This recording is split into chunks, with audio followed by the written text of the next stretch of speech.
Yes, chapter 14 continued.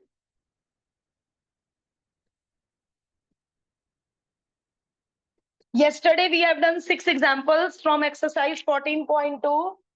आज हम शुरू करेंगे एग्जाम्पल नंबर 7 से।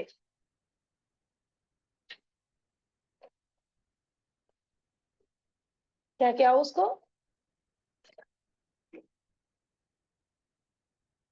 Compound interest is 410 time 2 years। Simple interest उतने ही रुपयों पे 400। प्रिंसिपल भी हमें निकालना है, रेट भी हमें निकालना है। तो हम सिंपल दो अननोन दो इक्वेशन बना लेंगे। Simple interest is equal to P into R into T upon 100। Principal we don't know, rate we don't know, time is 2 years। आ गई पी आर की इक्वेशन 2000 या 20,000। 200 into 100। Equation number 1, compound interest का formula होता है amount minus principal, और amount का formula होता है P common, compound interest 410, P common. अब आपको लग रहा है ये तो मुश्किल पड़ेगा, नहीं पड़ेगा मुश्किल। होल स्क्वायर ओपन कर दो, होल स्क्वायर ओपन कर दो। A square plus b square प्लस 2ab। कोई मुश्किल नहीं पड़ रहा है, 1 से 1 कैंसिल। अब एक इक्वेशन ये रही, यहां से आर की वैल्यू भरोगे तो दो जगह भरनी पड़ेगी। तो क्या कहता है कॉमन सेंस कि यहां से पी की वैल्यू यहां सब्सटीट्यूट कर देनी चाहिए। 410 इज इक्वल टू पी की जगह 20,000 अपॉन आर, और ब्रैकेट में R square upon 10,000 plus R upon 50, और ब्रैकेट में बता दो यूजिंग 1। आर कॉमन आकर इस आर से कैंसिल हो गया, आर कॉमन आकर इस आर से कैंसिल हो गया। अब आपको एलसीएम लेना है, एलसीएम ले लो। ब्रैकेट ओपन करना है, ब्रैकेट ओपन कर दो। 3 0, या ये जीरो भी नहीं कैंसिल कर रहे हैं। ये 4 0 इन 4 0 से कट गई, 2r आ गया। 20,000 अपॉन 50, एक जीरो कैंसिल। 2,000 अपॉन 5, 400। भयंकर मिस्टेक, आर नेगेटिव। चलो भाई गलती ढूंढवा दो जल्दी से। 410, जीरो तो काटे नहीं ना मैंने, नहीं मिल गई गलती। पहले मैंने जीरो काटी थी ना, तो मैंने यहाँ 41 कॉपी कर दिया, फिर मैंने जीरो वापस लगा दी, बट 41 पे जीरो नहीं लगाई। तो 41 minus 400, 10, and R comes out to be 5% per annum. अब आर की वैल्यू फिर दोबारा फर्स्ट में भर दो, 20,000 upon R. So principal is ₹4,000। एक बार आंसर मैच करते हैं। तो आन्या, हमारा मेथड एमएल अग्रवाल से थोड़ा सा डिफरेंट हो गया है। हमने ना ट्रिक्स वगैरह मतलब कुछ नहीं किया। हमने सिंपल इंटरेस्ट से एक इक्वेशन बनाई, एक कंपाउंड इंटरेस्ट से बनाई, और सब्सटीट्यूशन कर दिया। पी की वैल्यू 20,000 अपॉन आर पी की जगह पुट कर दी। मतलब शुरू से आखिरी तक कोई भी ट्रिक नहीं है। मेथड एमएल अग्रवाल का भी बहुत अच्छा है, बट मेरे कुछ बच्चे लास्ट ईयर उस मेथड में हो गए थे कंफ्यूज, तो उन्हें ये स्ट्रेट फॉरवर्ड लगा।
सॉरी, 8। 8 में जो कॉन्सेप्ट हमने अभी तक, जो कॉन्सेप्ट हम 8 में यूज करेंगे, कॉन्सेप्ट इजी है बट वो अभी तक हमने यूज नहीं किया है। पढ़ो क्वेश्चन 8। टोटल देखो, एक तो होता है टोटल कंपाउंड इंटरेस्ट, क्या लगाया था अभी मैंने यहाँ फॉर्मूला, अमाउंट माइनस प्रिंसिपल, कि 3 साल बाद मुझे इतना कंपाउंड इंटरेस्ट मिला 3 साल में। कैसे निकलता है वो, या तो फॉर्मूले से या principal for the second year, जितने रुपए हमने जमा करे प्लस पहले साल का कंपाउंड इंटरेस्ट उसमें ऐड होता है ना। तो अब क्वेश्चन पढ़ो, टोटल कंपाउंड इंटरेस्ट नहीं गिवन है, रीड द क्वेश्चन। क्या गिवन है, सेकेंड ईयर का कंपाउंड इंटरेस्ट, ये 800 सेकेंड ईयर का कंपाउंड इंटरेस्ट है, और 96 800 कह रही हूं, 880, और 968 थर्ड ईयर का। ये 3 साल का कंपाउंड इंटरेस्ट नहीं है कि मैं कंपाउंड इंटरेस्ट का फॉर्मूला लगा के कंपाउंड इंटरेस्ट की जगह 968 भर दूंगी। तो इसमें क्या कॉन्सेप्ट यूज होगा, सुनिए। एग्जाम्पल नंबर 8 का कॉन्सेप्ट सुनिए। मैं कॉन्सेप्ट इन्हीं का यूज कर रही हूं, बट इन्होंने शुरू में वही काम किया जो एग्जाम्पल 7 में कर रखा था।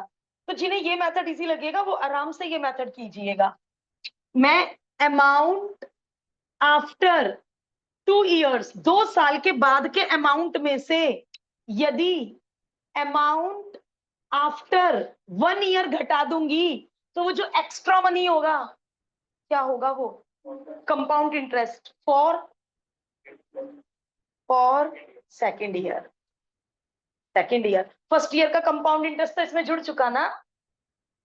तो यदि 2 साल के अमाउंट में से पहले साल के बाद का अमाउंट घटा दूंगी, तो वो जो फालतू पैसा एक्स्ट्रा मनी होगा वो क्या होगा, कंपाउंड इंटरेस्ट होगा फॉर द सेकेंड ईयर होगा। Compound interest for second year. Similarly जो ये 968 है, compound interest for third year, इधर क्या क्या हो जाएगा, amount after 3 years minus amount after 2 years is equal to compound interest for the third year. अब क्या क्या गायब है, ओ माय गॉड, कुछ भी नहीं है, ना पी है ना आर है। टाइम पता है हमें, 2 इयर्स और 1 ईयर हम बोल रहे हैं। तो अब लेकिन इक्वेशंस थोड़ी सी मुश्किल बनेंगी, देखो भरवाओ, 2 साल के बाद का अमाउंट बताओ, पी इंटू 1 + r/100 की पावर 2, पी इंटू 1 + r/100 की पावर 1, ये कितना है। तो ये देखो क्या अजीब सी इक्वेशन बनी है। दूसरी भी ऐसी बनेगी, उसमें यहाँ 3 होगा और यहाँ पर 2 होगा, लेकिन मैं होल क्यूब नहीं खोलूंगी, हमेशा कॉमन लेने में विश्वास रखो। जितना कॉमन लेके काम करोगे उतनी कैलकुलेशन आसान हो जाएगी।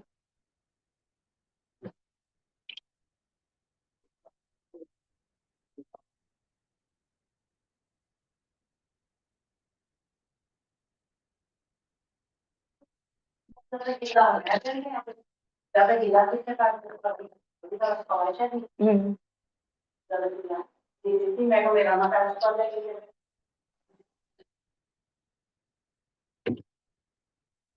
पी कॉमन 1 + r/100, एक ब्रैकेट बचा और ये सारा कॉमन आ गया, -1 बचा, 1 से 1 कैंसिल। अब हम जरा इसको अभी टच नहीं कर रहे, क्यों, इसको अभी हम जरा ऐसे ही छोड़ रहे हैं। क्या पता इक्वेशन 2 और इक्वेशन 1 को डिवाइड करके बहुत सारी चीजें कैंसिल ही हो जाए। तो अभी ब्रैकेट खोलने में और अभी इसको कॉम्प्लिकेट मत करो। चलो, जैसे इक्वेशन 1 बनाई वैसे इक्वेशन 2 बनाओ।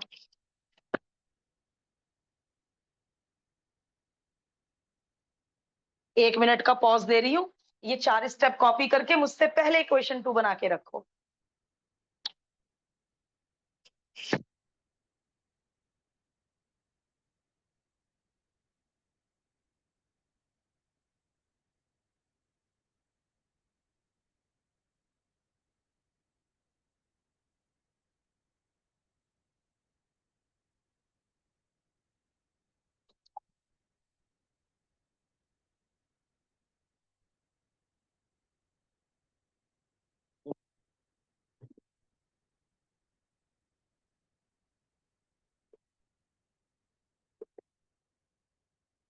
Amount after 3 years minus amount after 2 years is equal to compound interest for the third year.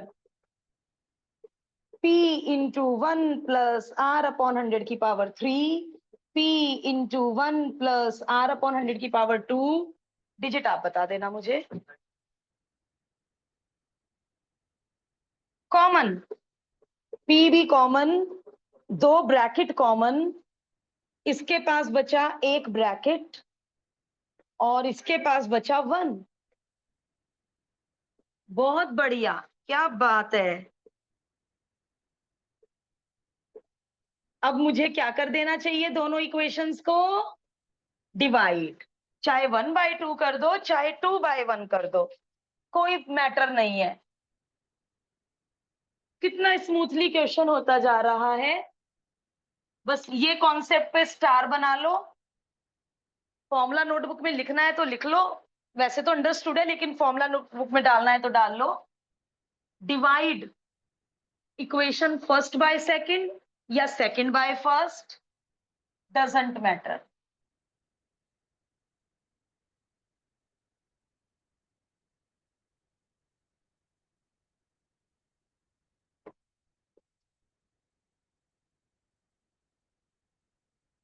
Cancel cancel, एक ब्रैकेट कैंसिल. अरे वाह, सभी कुछ कैंसिल हो गया. इसका रिड्यूस्ड फॉर्म आप बता देना मुझे. 11/10 बचेगा. इसका मतलब 88 से कैंसिल हुआ.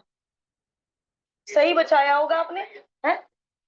11 8 जा 88, 11 8 जा 88, बिल्कुल सही. 8 11 जा, very good. So R upon 100 comes out to be 10 से 10 cancel and rate is 10% per annum. Now using 1 easy है, 2 easy है? 1 easy है.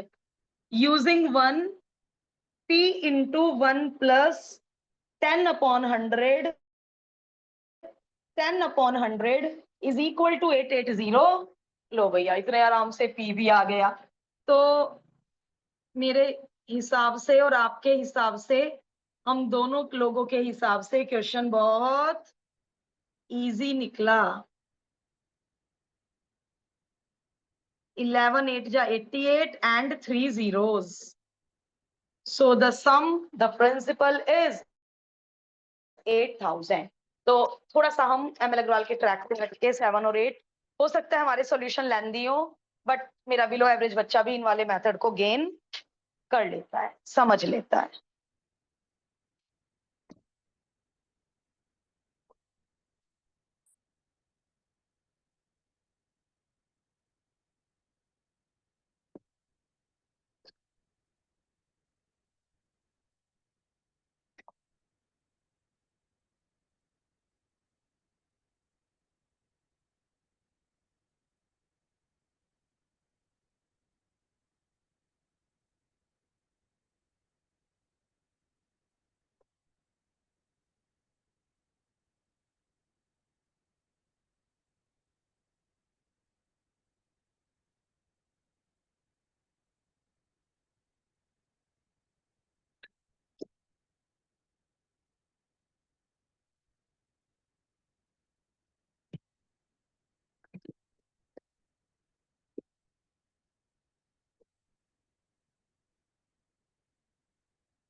नेक्स्ट बहुत इजी है.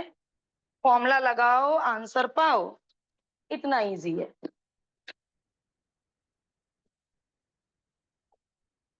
Principal is ₹25,000. Rate is 8% per annum, compounded semi-annually, 4% half yearly, and time we have to calculate, and compound in amounts to, amount is given 28121.60. अब मैं थोड़ा सा concentration पे करने के लिए बोलूंगी. जरा कल का क्लास रिकॉल करो, 1 मिनट. हाफ ईयरली का क्वेश्चन था, मैंने रेट को आर माना था पर एनम, और मैंने फॉर्मूले में आर को R/2 पुट किया था। मैं यहाँ वही करने वाली हूँ, मुझे बाद में नहीं करना आधा या ट्वाइस। मैं यहाँ पे टाइम को n ईयर्स मानूंगी, और मैं हमारा जो फंडा है रेट को आधा करना टाइम को डबल करना, मैं शुरू में ही करूंगी, क्योंकि लास्ट में टाइम डबल नहीं होगा, आधा होगा, क्योंकि हम डबल लेके चल रहे हैं। यदि आप ML अग्रवाल की तरह करते हो तो वहां पे रेट आधा नहीं होगा, डबल होगा। तो हम उस पंगे में ही नहीं पड़ रहे, हमने तो अपना वही कॉन्सेप्ट यूज किया जो हम एर्थ में यूज करते थे, तो गलती होने के चांसेस बहुत कम हो जाएंगे। किसी बच्चे ने भी मिसगाइड होके बाद में जो आंसर आया उसको डबल कर दिया तो क्या होगा? तो अब मेरा जो आंसर आएगा वही मेरा फाइनल आंसर होगा, क्योंकि मैंने टाइम को एन ईयर्स लिया है। 2812.60, 25,000, rate is 4, time is 2n।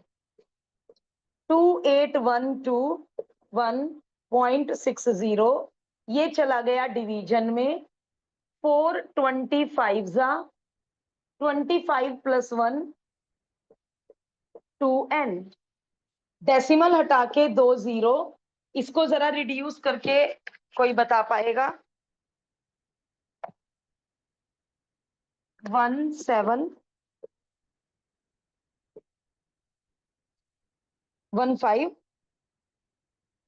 अब मुझे चेक करना पड़ेगा, ये 26/25 की कुछ पावर होनी चाहिए, है कितनी?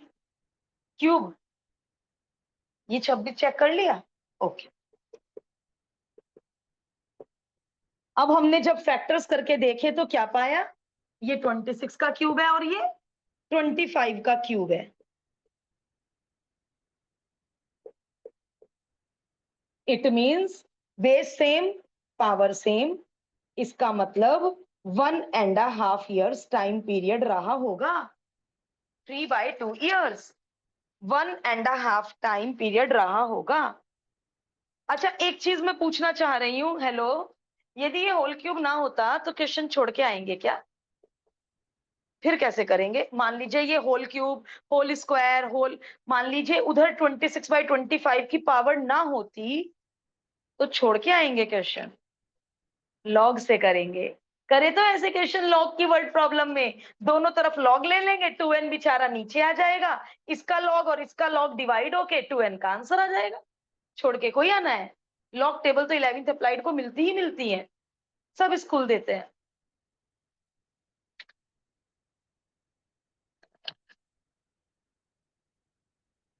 और चैप्टर 2 में हमने लॉग की वर्ड प्रॉब्लम्स की हैं, बट मैं अब लॉग के जो क्वेश्चन आएंगे मैं दोबारा रिकॉल करा दूंगी, हमने लॉग और एंटी लॉग कैसे सीखा था।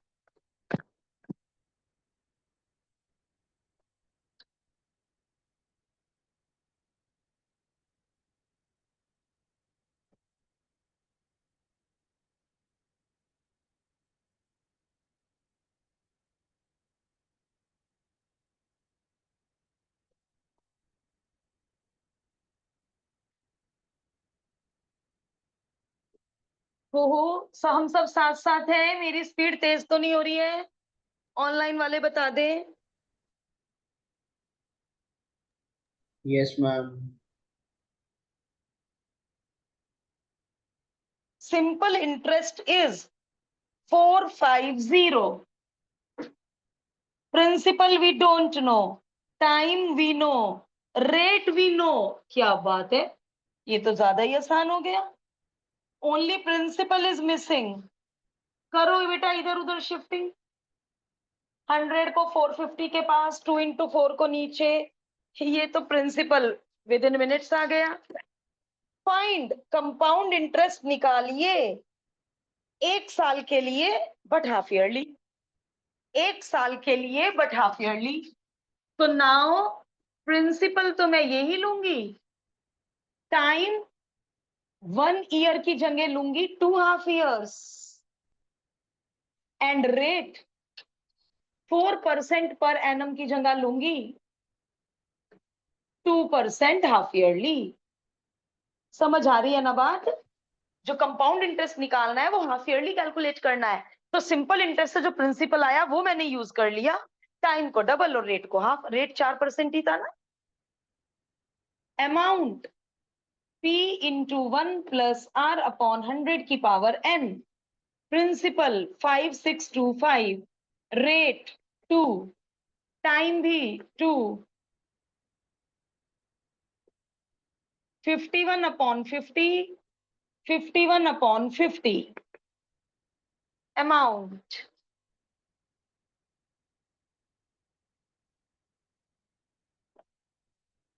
Compound interest amount minus principal.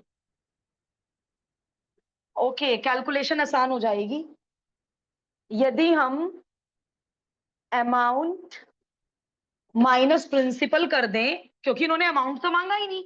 तो यदि मैं अमाउंट पूरा सॉल्व नहीं करती हूं तो टीचर को गुस्सा आएगा ही नहीं, मार्क्स कटेंगे ही नहीं।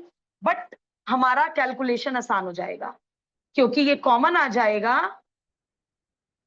आसान भी क्या हो जाएगा, 51 इंटू 51 तो तब भी मल्टीप्लाई करना पड़ेगा। यदि मैं एलसीएम लूंगी तो क्या ही आसान हो जाएगा। तो 51 इंटू 51 तो तब भी मल्टीप्लाई करना पड़ेगा। तो मुझे तो आप अमाउंट ही बता दो।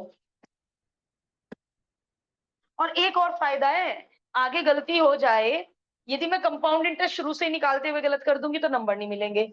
बट यदि यहां तक सही कर दिया तो कुछ तो स्टेप वाइज मार्किंग मिलेगी ना। किसी का भी अमाउंट आ जाए तो लेट मी नो, बताइएगा। फिर उस अमाउंट में से हमें प्रिंसिपल माइनस करना होगा।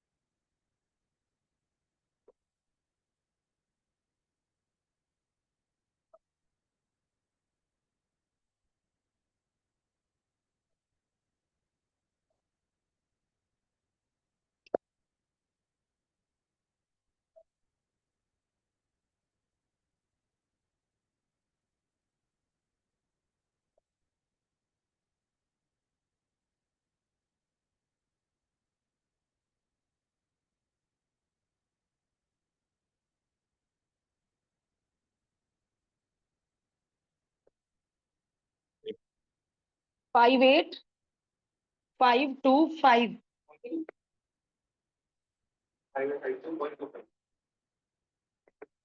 तो बिल्कुल मिलेंगे अमाउंट तक के मार्क्स। और यदि अमाउंट करेक्ट है तो सब्ट्रैक्शन तो रेयर ही कोई गलती करेगा। सब्ट्रैक्ट करके बता दीजिए what is the compound interest. 227.25। Rate of interest कम है ना, इसलिए इतना कम इंटरेस्ट मिला। केवल 200 कुछ रुपए। प्रिंसिपल भी कम ही था, 5000 समथिंग।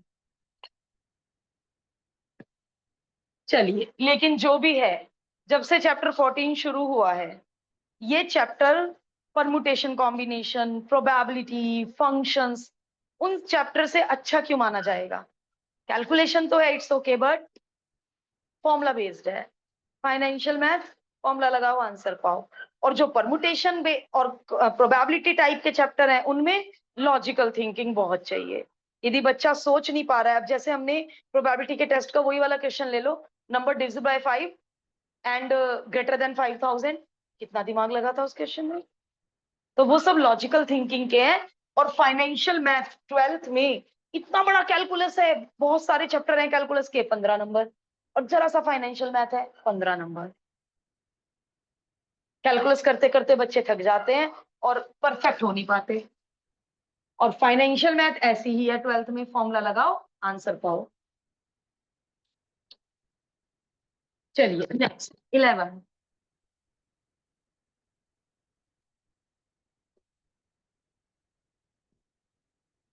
एक्सरसाइज के लिए मैं बोल चुकी हूँ, डेली 7-7 8-8 क्वेश्चन डेली कर लो एक्सरसाइज के, इकट्ठा मत करना होमवर्क। इतनी बड़ी एक्सरसाइज है, एक साथ बैठकर तो हो ही नहीं पाएगी। On a certain some of money, the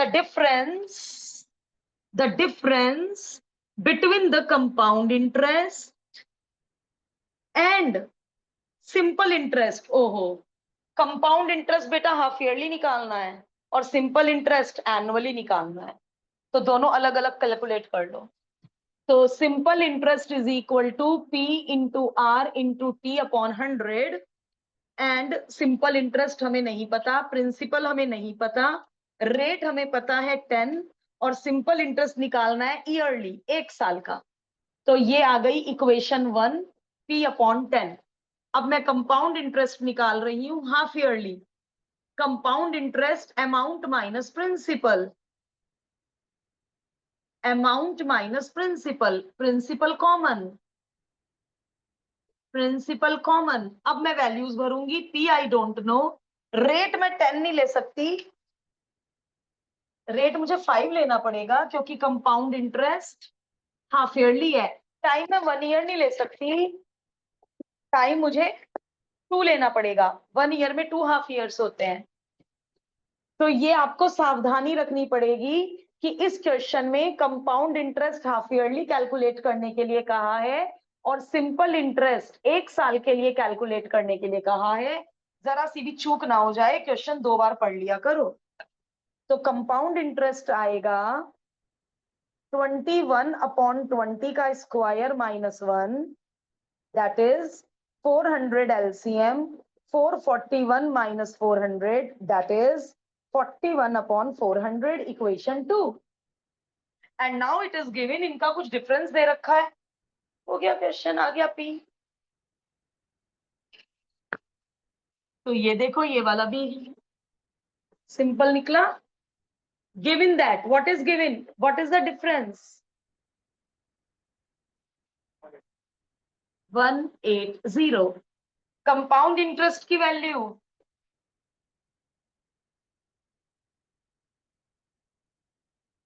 end simple interest की value,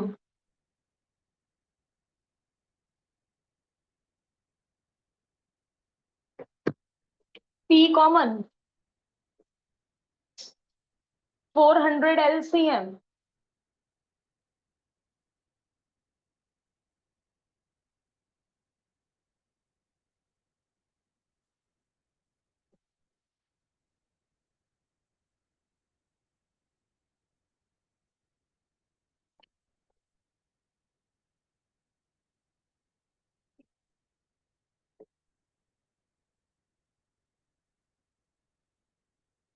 $72,000 is the principal, and this is the question only.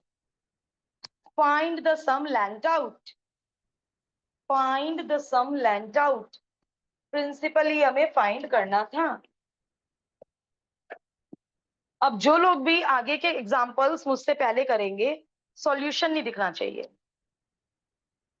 मजा तभी आएगा जब हम खुद समझ पाए कि क्वेश्चन में क्या गिवन है, फॉर्मूला करेक्ट लगा पाए। अब मैं 1 मिनट रुकूंगी जिससे आप लोग मुझसे पहले 12 ट्राई कर सकें।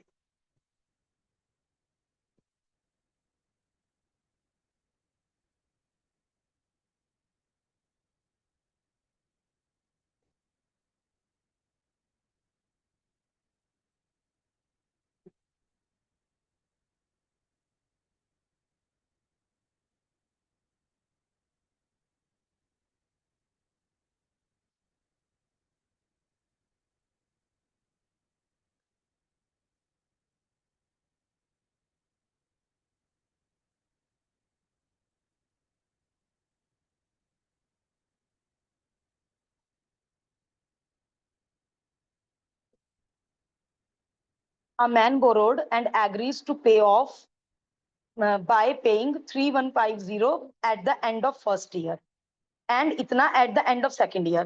तो सीधा फॉर्मूला नहीं लगेगा, अलग अलग करना पड़ेगा। नहीं बेटा, क्यों लेंगे two? At the end of first year इतने रुपए पे कर रहा है, agrees to pay off by इतना। मान लीजिए प्रिंसिपल पी था, तो अमाउंट आफ्टर 1 ईयर जो आएगा,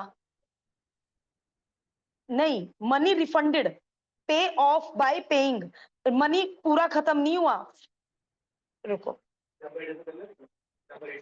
8 कंपाउंड इंटरेस्ट कहाँ गिवन है? नहीं, अमाउंट गिवन है, करना शुरू करते हैं, सब इकट्ठे करना शुरू करते हैं। ये थोड़ा सा अलग आ गया, समझ आ गया? जिन लोगों को समझ आ गया वो शुरू कर दीजिए। बढ़िया क्वेश्चन है, नाइस वन।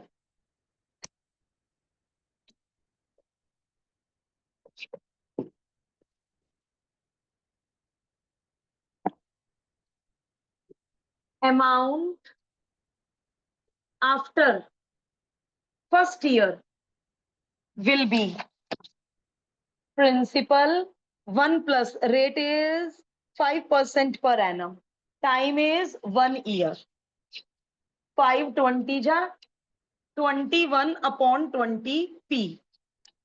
अब देखो बेटे क्या कर रही हूं मैं, अब समझ में आ जाएगी बात। प्रिंसिपल फॉर सेकेंड ईयर, ये अमाउंट है, इतने रुपए बीच में दे दिए। वो क्वेश्चन नहीं था कि 1800 रुपए हर साल बाद लौटाता जा रहा है, हर 6 महीने बाद, तो इतने रुपए बीच में दे दिए। तो अब सेकेंड ईयर के लिए प्रिंसिपल ये ना होके, वरना जो अमाउंट आता है ये होता है सेकेंड ईयर के लिए प्रिंसिपल।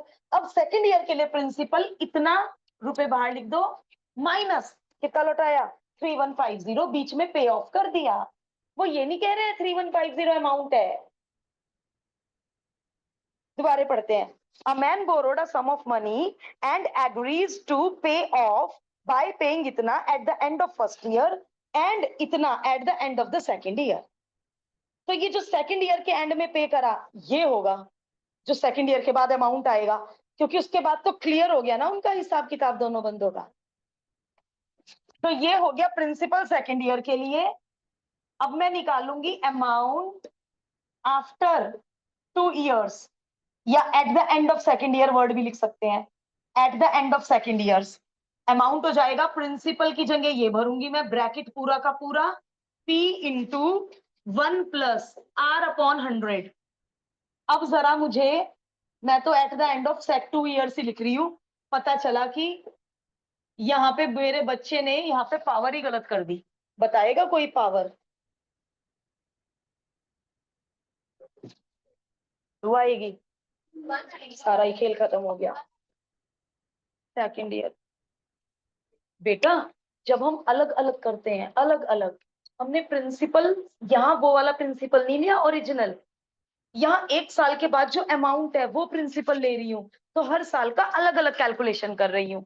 आप सिंपल इंटरेस्ट भी निकाल सकते थे, P into R into 1 upon 100, और फिर वो इसमें जोड़ दोगे तो वो कॉमन आके वही तो बन गया। समझ गए? P में यदि P into R into T upon 100 add कर दो, P कॉमन ले लो, घूम फिर के वहीं तो आ गए ना।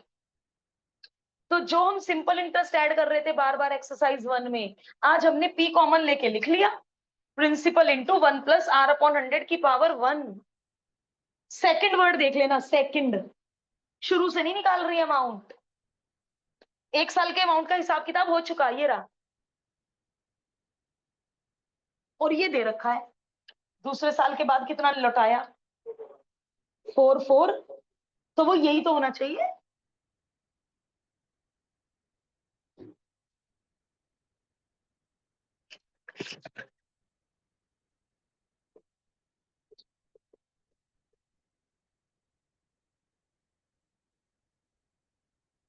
अब जरा मैं इन लोगों से पूछ लूं, आप लोगों के फेस एक्सप्रेशन से तो समझ में आ रहा है कि बात क्लियर है। बेटा आप लोग मुझे तसल्ली दे दें, एग्जाम्पल 12 की बात क्लियर है क्या? 1 by 1। Aditya, Yes, ma'am. असबा, Kuhu, Yes, ma'am.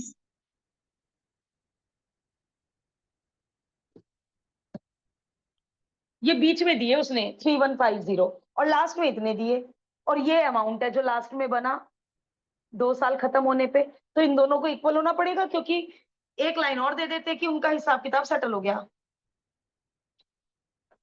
4140 into 20 upon 21 is equal to, मैंने इस ब्रैकेट को पहले इधर भेज दिया, ये तो 21 इंटू 21 ही होता है, 210 इंटू 20। अब मैंने 3150 को इधर भेज दिया, 2 1 जा 2, 2 2 जा 4, 00 5037,350। काश ये 21 से कट जाए। कट रहा है ये 21 से, कितना जा 350 पक्का। ओके, अब इसे 20 से मल्टीप्लाई करना रह गया। So the sum of the money जिसके बारे में इतना जिक्र हो रहा है शुरुआत से, वो 7,000 है। इंटरेस्टिंग है, मजे में होते जा रहे हैं।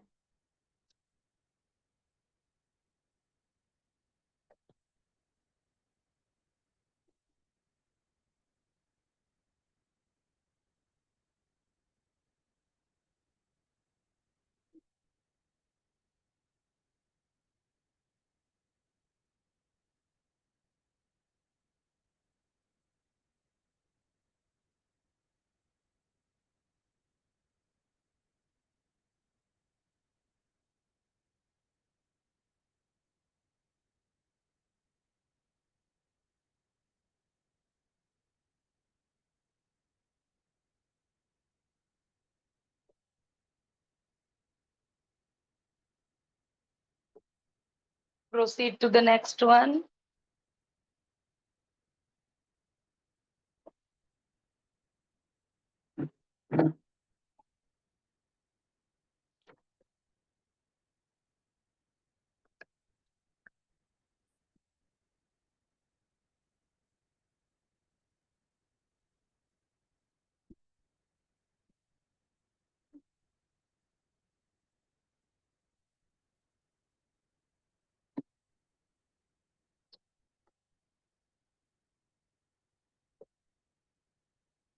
$25,000 is the principal, 9% is the rate,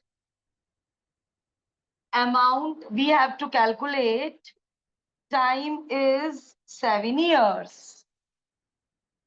Oh, 7 years, 7 bar multiply करना तो मुश्किल है भाई।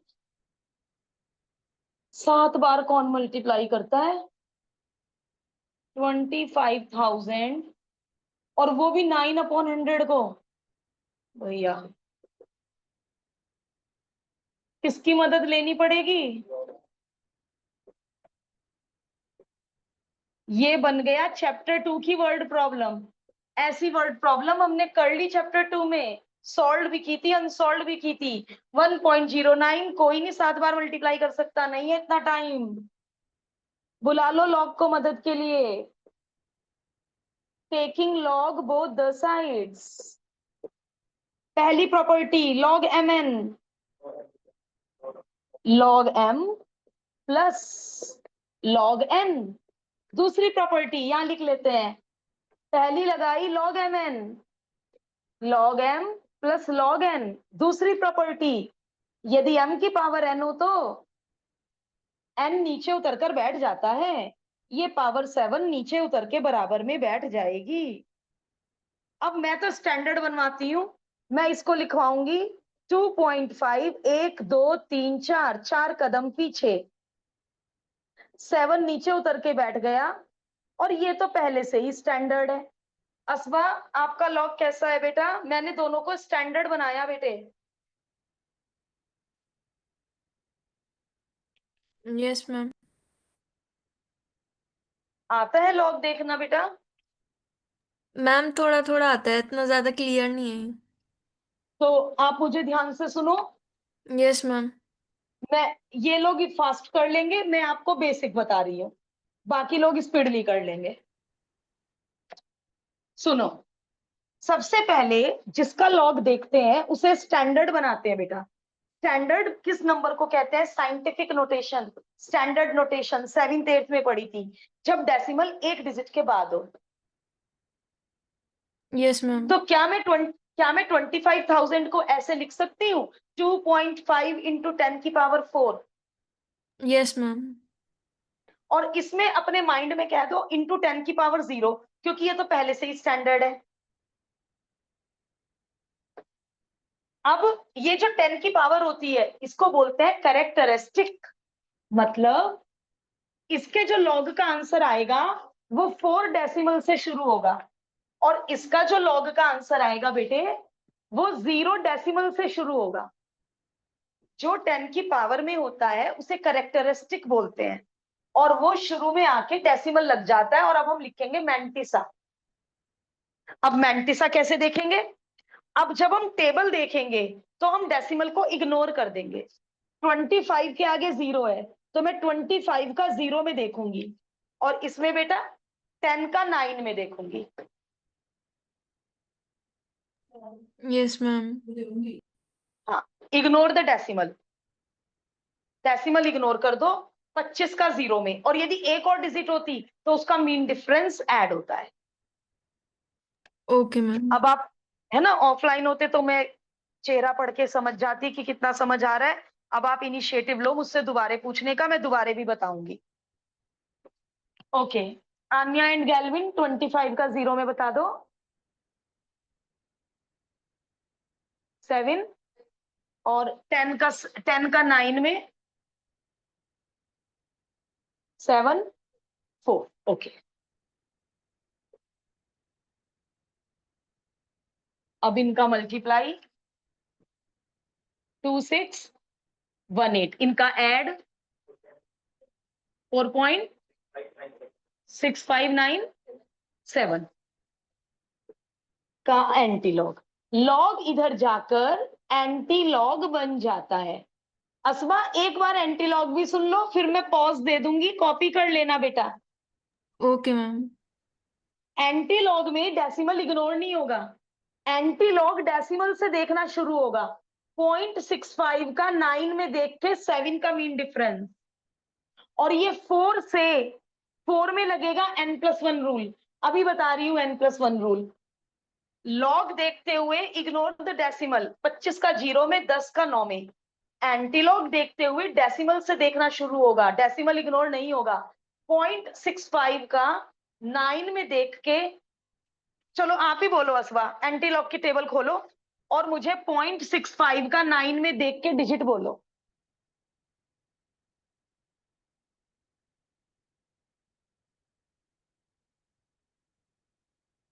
बाकी लोग नेक्स्ट क्वेश्चन पे जा सकते हैं, मेरे लिए वेट ना करें।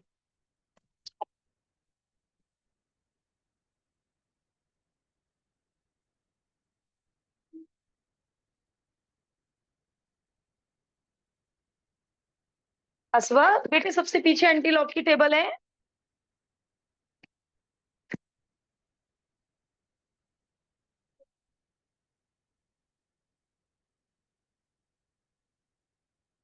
तुम सबका मैच हो रहा है, बुक में आंसर ही गलत है, तो मैंने क्यों नहीं ठीक कर रखा है?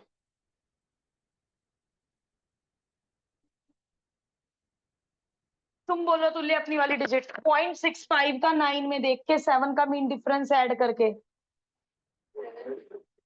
45670।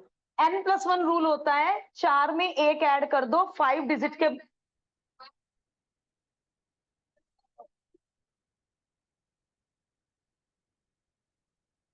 अच्छा ओके, ये आंसर है।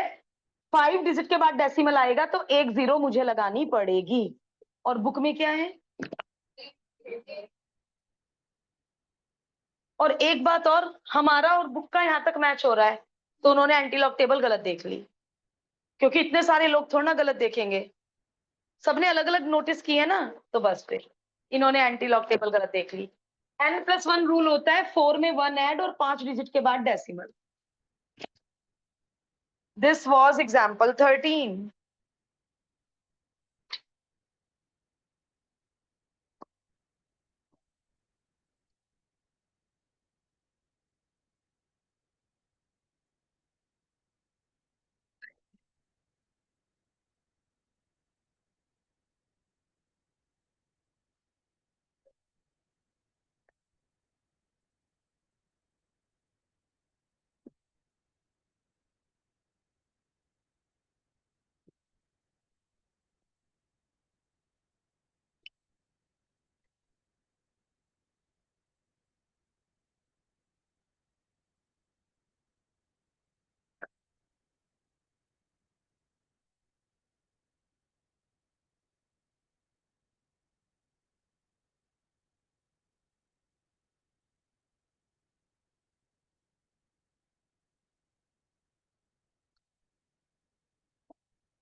अरे अलग अलग रेट है, कैसे करूं? 14 का फॉर्मूला बता दो मुझे कोई। अलग amount is equal to principal into R1/100। और ये रेट कितने सालों तक चला? सालों ही क्यों बोल रही हूं मैं, हाफ ईयरली क्वार्टरली भी तो हो सकता है। 1 प्लस दूसरा रेट कितने टाइम तक चला, और यदि तीसरा रेट भी होता तो इसी तरह ब्रैकेट मल्टीप्लाई मल्टीप्लाई मल्टीप्लाई होते चले जाएंगे। प्रिंसिपल है 20,000, 10 सालों तक 8%। ओहो, क्वार्टरली दे दिया भाई, क्वार्टरली। तो रेट को करना पड़ेगा 4 से डिवाइड, और टाइम को करना पड़ेगा 4 से मल्टीप्लाई। क्या गड़बड़ हो रही है? 10 साल, नहीं नहीं, टोटल है 10 ईयर्स, तो टोटल 10 ईयर्स है, सॉरी। ये पता है, जब हम पूरा क्वेश्चन नहीं पढ़ते, बीच में रुक जाते हैं, तब हमेशा गड़बड़ होती है। पूरा क्वेश्चन पढ़ लो तो कभी गड़बड़ नहीं होती है। टोटल टाइम 10 साल है, जिसमें पहले 4 साल क्वार्टरली लिया, तो 4 साल इंटू 4, 16 क्वार्टर। बाद में बचे हुए 6 सालों के लिए रेट हो गया 6, और मंथली लिया, मंथली। तो मंथली में रेट को करूंगी 12 से डिवाइड। यहाँ पहले मैं 2 को ना 8/4 लिख देती हूँ, और यहाँ पे 16 को 4 इंटू 4 लिख देती हूँ। तो जब मैं रिवीजन हम करेंगे तो कितना अच्छे से समझ में आएगा कि रेट को 4 से मल्टीप्लाई, टाइम को 4 से, रेट को 4 से डिवाइड, टाइम को 4 से मल्टीप्लाई किया है, रेट को 12 से डिवाइड, और टाइम 6 साल को 12 से मल्टीप्लाई किया है, मंथली है। हाँ, हमने एग्जामिनर को शो कर दिया, rate by 4, rate by 12, time into 4, time into 12। तो ये थोड़ा सा प्रेजेंटेशन अच्छा हो गया, कंफ्यूजन की गुंजाइश नहीं रही। 20,000, अब कर लेते हैं सॉल्व। 4 2 जा 8, 2 5 जा 10, पावर 16। ये हो गया 1/2, 1/200, पावर 72। बहुत बढ़िया, क्योंकि डिवाइड में 50 और 200 है, और जब डिनोमिनेटर में 2 और 5 के फैक्टर्स हो तो वो टर्मिनेटिंग होते हैं। तो आप लोग मुझे इसे भी और इसे भी डेसिमल में बता दो। डेसिमल में टर्मिनेटिंग है, राउंड ऑफ का पंगा ही नहीं। 1.02। यहां मुझे कैंसिल ही नहीं करना चाहिए था, यहां मुझे 2/100 ले लेना चाहिए था। 100 2/100 ओरल हो गया 1.02। यहां 1.00। टर्मिनेटिंग दिक्कत कब होती है? जब नॉन टर्मिनेटिंग होता है और डिनोमिनेटर में 3 होता है, 7 होता है, तब वो डिवीजन कभी कंप्लीट नहीं होता है, और फिर वहां आंसर अप्रोक्सीमेट होना शुरू हो जाता है, आंसर टैली होना बंद हो जाता है। चलिए, taking log both the sides करिए। लॉग लीजिए, लास्ट तक पहुंचिए, फिर एंटी लॉग लीजिए। कितना भी बोरिंग हो, करना तो पड़ेगा गैल्वे। कुछ और देख रहे हैं?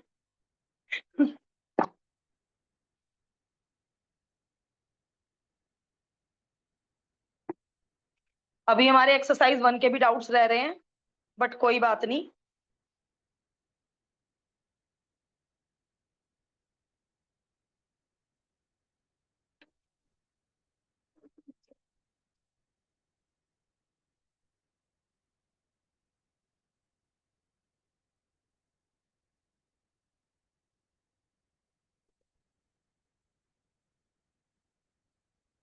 log m plus log n plus log p multiply plus में कन्वर्ट हो जाता है, और log डिस्ट्रीब्यूट हो जाता है।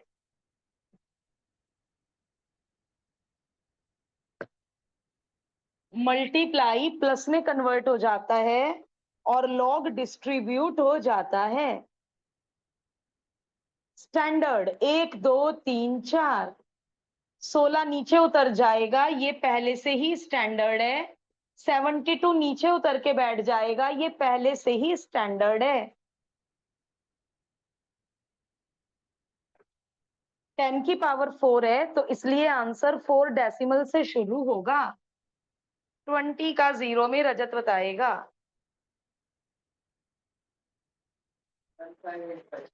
1585 नहीं, 20 का जीरो में कितना? कहाँ देख लिया? एंटीलॉग में देख लिया। एंटीलॉग में तो डेसिमल होता है, मैंने कहा 20 का जीरो में। एंटीलॉग डेसिमल से देखते हैं। 10 का 2 में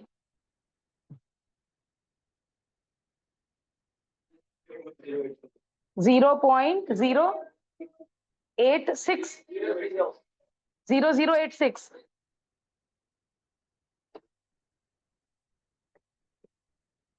10 का जीरो में 5 का मीन डिफरेंस 0.0021। 10 का जीरो में देख के 5 का मीन डिफरेंस 20 का जीरो में। हमेशा दो डिजिट का तीसरे डिजिट में देखकर चौथे डिजिट का मीन डिफरेंस लॉग देखते हुए ignore the decimal, make every digit in standard form. और हम इतनी इतनी इतनी बार कर चुके अप्रैल से अब तक लॉग। अब तक तो तुम्हारे खून में रम जाना चाहिए था लॉग।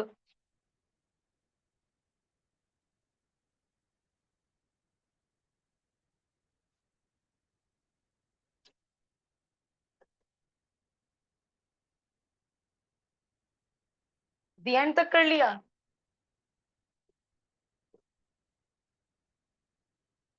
मैं ईयरफोन निकाल रही हूँ। अब एक बार आद्विका इनका मल्टीप्लाई और इनका मल्टीप्लाई बोलो। 1, हाँ धीरे धीरे बोलेगी तो मैं सुन पाऊंगी। तीनों का एडिशन 898।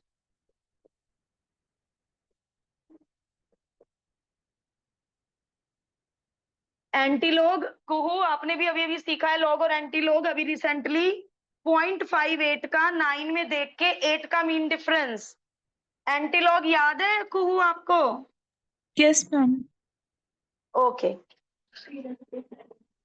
38890। और n+1 रूल कहता है 5 डिजिट के बाद डेसिमल आएगा। n+1 रूल कहता है 5 डिजिट के बाद डेसिमल आएगा। कितने रह गए बेटे एग्जाम्पल आद्विका देखना बेटा।